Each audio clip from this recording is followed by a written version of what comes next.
This theme is called Goblin Fireside, where we do a clean fantasy romance. If you don't want to do romance, it could just be a platonic fellowship story if you want. Goblin Fireside. Soft landings, quiet triumphs, and wisdom's glow. That creaking you hear is indeed your joints. So take your rest by the hearth in a willow rocking chair and wear your well-earned crown of silver hair with pride. So we're pretending to be adventurers at the very end of our journey. We are old now and we are content. The theme is a wrapping up, a tying of loose ends. The French call it a denouement. There are prompts, there's 5 tender rounds, and the mood is reflection without regrets. That's the way you can play. You could play as the protagonist, a minor character, or even the villain if you want to, and you don't have to stay with that each time.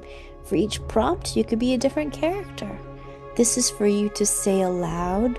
This is for you to write down if you want to, or this is for you to doodle. And only if you want to, you can share your stories that you create. Prompt number 1. Happily ever after looks a bit different. Here are the benefits of the prompt. You can have character A say this to character B. This can be said by character A to herself or to an unseen audience. In what way is the reward at the end of the journey unexpected? How is it different and in some ways better? What is unconventional but satisfying nevertheless? What newfound joys are there in old age? Take 7 minutes to write, daydream, doodle, talk aloud to yourself, or sing. Let me share with you what I wrote for that prompt. Happily ever after looks a bit different. Clarence and Percival are the best of mates. They were at each other's throats, so we had to camp between them. Uh. Take that stone blade from Percival's throat, Clarence. We'll waste no blood among friends. Percival, I see you are not drinking. As part of the toast, I knocked Clarence's glass, and foaming acid ate the corner of our feasting table. Playing babysitter is what wizards do. It is a lesser duty, some say, but it is worth it when you choose fellows who would do each other the most good. Happily ever after looks a bit different. It's not offspring of love matches bringing me dried lavender for my pipe. It's playful complaints from friends who are inseparable. It's very cozy story. Prompt 2. No, she doesn't have to be yours. Benefits of the prompt. You can have character A say this to character B. This can be said by character A to himself. This can be said in defense of someone being pursued. This can also be an offer to make someone disappear. This can refer to a child or a woman. Is this about ownership, acknowledgement, or possessiveness? You decide. 5 minutes.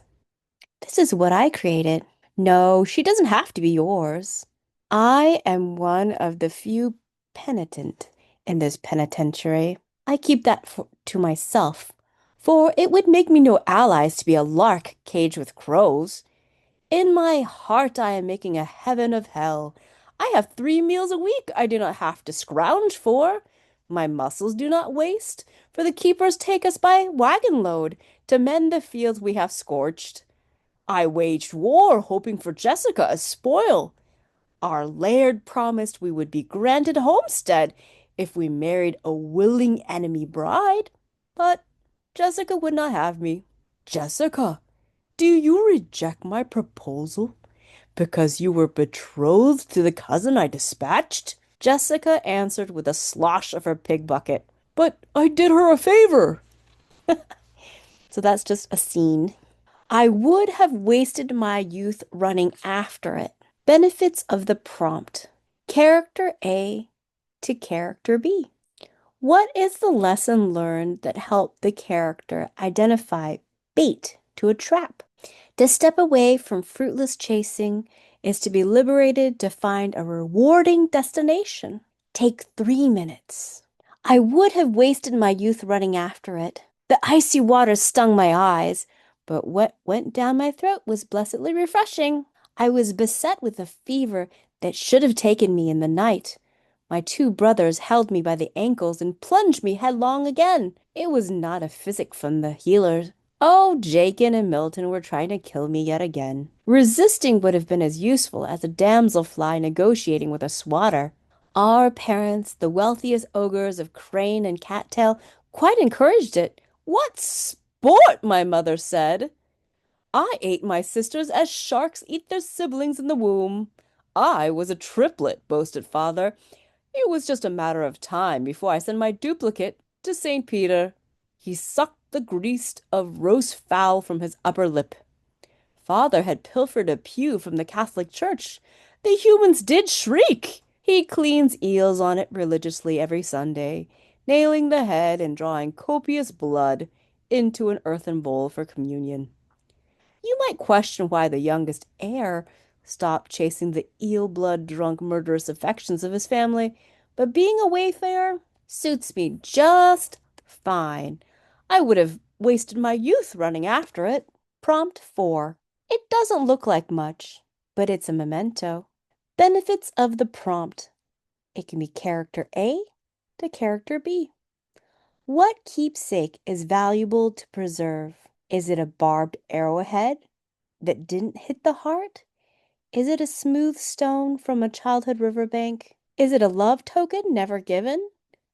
An objective correlative, a sensory detail of a physical object to trigger emotion, is a powerful writing device. It doesn't look like much, but it's a memento. 3 long, 2 short. I measured the lavender twigs. The shortest one was as long as my 7th finger. It was English, not French lavender. Cleaning house for the Marsh granny was tedious work. I would replace the crumbled lavender with its twin so all would be right.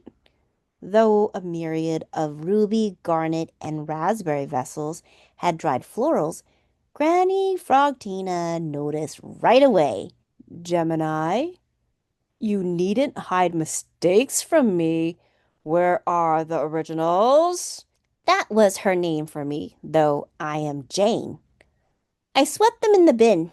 Granny Marsh creaked even before she slumped into her willow chair. It doesn't look like much, but it's a memento. Traces of his finger oils would have conjured my lavender scarecrow for me one more day. I'm so sorry, Granny Frogtina. Last of her kind, even with sorcery, she could not create ex nihilo. You've bruised these newer blossoms, so I could pretend a 10-year-old lavender scarecrow cleaning girl would regale me with school tales long after you've passed. Granny was only aged. She would go on for another eon. Prompt 5. Don't compare your adventure with mine. Don't compare your adventure with mine. Benefits of the prompt. Character A to character B. This can be said with kindness from a mentor to a protege, or it can be spat with bitterness from a villain to his antagonist, the hero. Don't compare your adventure with mine. And then what did we do? Edwin craned his neck as if we he were in school and copying off a better student. Edwin, you were there. You can't get the answer wrong when it's autobiographical. Lamp Onion, you know the big words. I want my life to mean something. I'm just Edwin. I need to make it sound grander than it was. You underrate yourself. Could we have fashioned a new rope bridge with such cunning? Using B's underpants? That was an obvious solution. You don't need, old Edwind. You also found the rock slime that could sustain us during the cave-in. A blind taste test was really desperation, Lamp Onion. If I am to list all your contributions, Edwin, it'd take a fortnight. Here is the map. Here is my knapsack of souvenirs. Here is my larder at your disposal. You itch my elbow. Stand just a frog's leg length distance, and the quest will come back to you.